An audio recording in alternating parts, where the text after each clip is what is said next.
Let me ask you a question. Have you ever sat down to work and suddenly found yourself scrolling Instagram for an hour?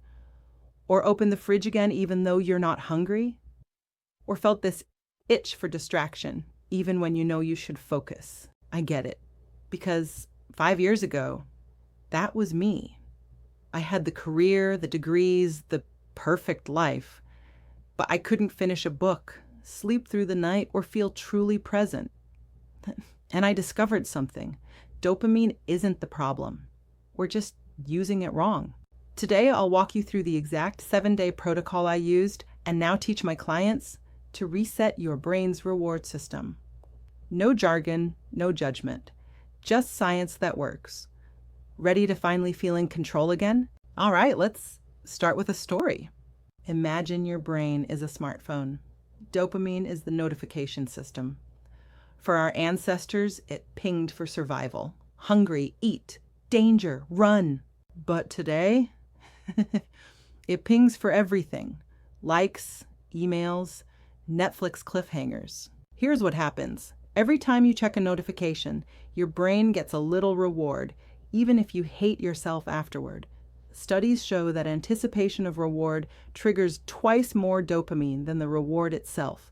That's why you're stuck in loops. Scrolling, snacking, refreshing. But here's the good news. Your brain isn't broken. It's adaptable. In 7 days, we'll teach it to crave meaningful rewards again. Let's begin. On day 1, you should identify your dopamine vampires. Today, we're playing detective. Grab a notebook. For 24 hours, write down every time you do something mindless. Scrolling, snacking, gossip, even complaining. Don't judge yourself, just observe. Why? Because most dopamine triggers are invisible. A client once realized she checked her phone every time she felt lonely. Another noticed he ate cookies when stressed. Awareness is your superpower. On day 2, you should create friction for bad habits. Your brain loves easy rewards, so let's make bad habits annoying. Move apps to folder 3 screens away. Put junk food in the basement. Use a password you hate for Netflix. Remember one rule. Never rely on willpower. My client Maria put her TV remote in a locked box, key in her garage. By day 4, she said, "I'd rather read than walk 10 minutes for the remote." Genius, right? On day 3, replace, don't erase. We're hacking the habit loop. Every craving has a trigger. Feeling bored?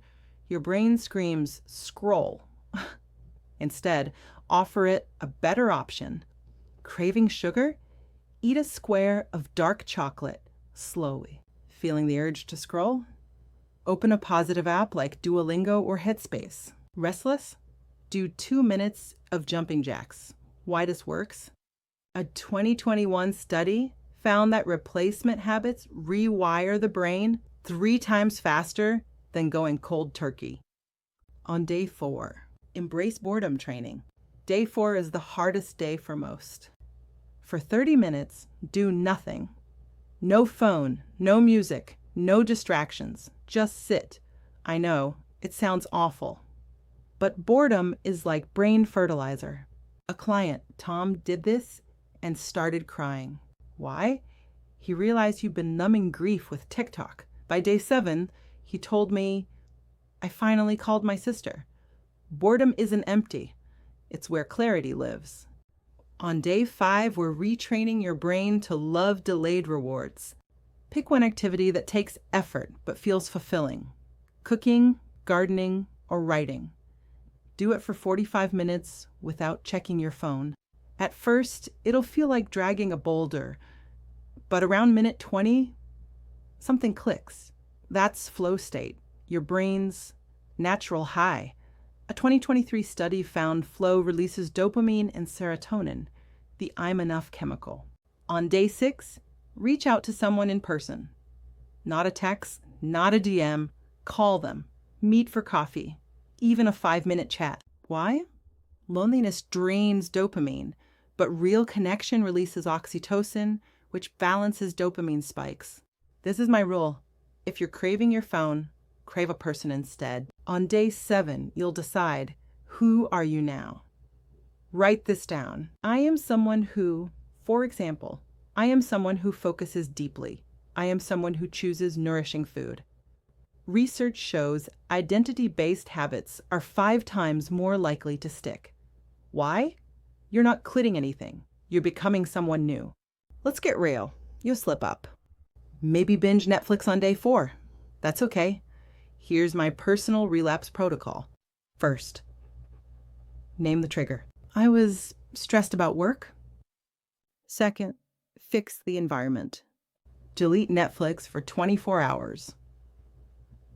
And replace. Watch a documentary instead.